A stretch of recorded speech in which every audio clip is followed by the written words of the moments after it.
Rodi Melek, bonjour. Vous êtes comédienne, ça c'est une facette de votre personnalité. Autre facette, vous êtes kurde de Syrie et militante. Vous représentez à Bruxelles le PYD, la principale formation kurde syrienne. Alors, au bar de l'Europe, je vous ai servi une soupe de lentilles.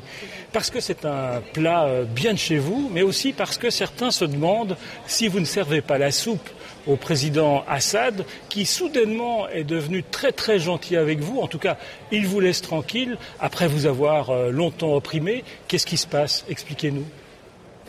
Effectivement, quand on voit l'histoire, Bachar al-Assad et Oussissem al-Bass, même avant, les Kurdes ils étaient opprimés. Ils étaient ignorés. Il y a des dizaines de milliers de Kurdes qui étaient privés de leur statut en tant que Syriens. Ça veut dire qu'ils n'avaient pas la nationalité. Ils n'avaient pas la nationalité, ils n'avaient pas le droit d'avoir un statut comme tout le monde. Ça veut dire qu'ils n'avaient pas le droit d'acheter des biens, de vendre des biens, de faire des études.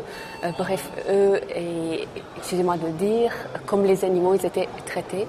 C'est très difficile de vivre ça. Avec des conséquences économiques. Avec des conséquences économiques graves par rapport à ces gens-là. Voilà, et quand on voit comment les Kurdes étaient opprimés et comment l'État ou les services politiques secrets de l'État, comment ils utilisaient l'état d'urgence contre les citoyens, plus les Kurdes que les autres minorités ou nos frères arabes. Quand on voit comment ils arrêtaient les gens, comment les gens chez nous, les Kurdes, on vit en permanence dans un peur d'être arrêté, être opprimé si on revendique quoi que ce soit de nos droits et de réclamer qu'on est des Kurdes et on a des intérêts politiques, culturels et géographiques. Alors, étrangement, aujourd'hui, dans les villages kurdes, c'est-à-dire le nord de la Syrie, l'armée de Damas, elle est partie. Elle vous a laissé le terrain et vous avez acquis, en quelque sorte, une forme d'autonomie. Effectivement, on a une sorte d'autonomie, mais quand même, il faut se poser beaucoup de questions derrière le mot autonomie, et parce que on ne sait toujours pas. Bon, peut-être c'est une situation actuelle que ça ne va pas se développer. Mais là, vous gérez vos villages. Actuellement, vous administrez vos villages. On administre nos villages après qui sont partis. Ils ont laissé les institutions libres pour nous, les Kurdes, et qu'on puisse gérer nous-mêmes. Et ça, c'est d'il y a quelques semaines. Hein. Oui, c'est magnifique, c'est vraiment chouette depuis le 22 juillet 2012. Pour nous, c'était un joie de vivre. La population était ivre de bonheur. C'était vraiment pour nous un moment historique, mais en même temps, la population avait très très très peur, a toujours très peur, parce qu'on ne sait pas qu'est-ce qu'on cache dans l'avenir et qu'est-ce qui se passe derrière tout ça. Il y a beaucoup de questions. Alors précisément, je vous interromps parce qu'il y a quelqu'un qui va vous poser une question. On regarde dans un instant. Bonjour, Baudouin Loz du journal Le Soir. Alors Rodi, vous nous avez expliqué le 27 juillet dernier, dans les colonnes du Soir, que votre parti, le PYD, donc qui représente les Kurdes de Syrie, désormais contrôlait une bonne partie des villes du nord-est de la Syrie, à savoir les villes à majorité kurde. Mais on sait aussi que l'armée de Bachar el-Assad est partie de ces villes sans combattre, en vous laissant les clés en quelque sorte. Est-ce que ça veut dire que vous êtes finalement devenu l'allié du régime et d'une autre façon qu'on peut dire que vous avez trahi les idéaux de la révolution anti-Bachar? Merci. Réponse? Merci pour le journaliste Baudouin Loz. Mais c'est une question. Cela dit, c'est pas une question très gentille. Hein. Non, mais bon, on peut se poser cette question effectivement parce que il y a beaucoup de médias qui répètent ça non-stop. Voilà, moi je trouve que c'est une question très importante. On peut s'arrêter là et se poser la question: est-ce que c'est possible que les Kurdes, et spécialement le parti PYD, fait une alliance ou un accord en cachette, en secrète avec l'État syrien? Absolument non. Pourquoi?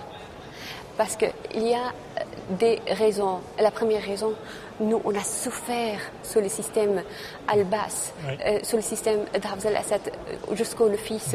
Mais Damas n'a pas essayé de vous acheter votre soutien contre la rébellion? Damas, c'est possible qu'elle joue un rôle un rôle en utilisant les Kurdes comme ils ont toujours utilisé les Kurdes, même en Turquie, même en Iran, même en Irak, on a toujours utilisé les Kurdes. Et ici, comme Damas est mécontente d'ailleurs de la Turquie, et la Turquie finance l'armée libre, finance l'opposition. C'est devenu un grand ennemi pour Damas. Qu'est-ce qu'ils vont utiliser? Qu'est-ce qu'il va utiliser Bachar al-Assad ou le système? Bien sûr, les Kurdes, pourquoi pas, on utilise de nouveau les Kurdes. Ouais.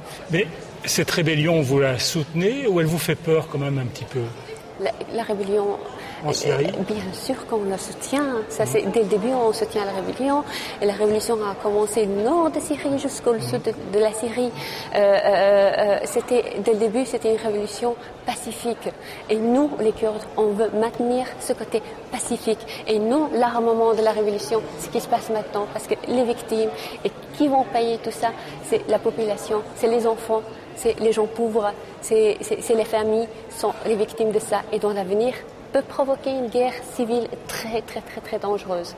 Et ça, il faut vraiment être très attentif et très à l'écart de tout ça. Voilà. Question Internet de Mathilde Güller d'Anvers. Les Kurdes de Syrie ne jouent-ils pas un jeu dangereux? Certains combattent le régime de Damas et d'autres collaborent avec Damas en pensant à leurs intérêts. Résultat, les Kurdes ne vont-ils pas finir par se battre entre eux?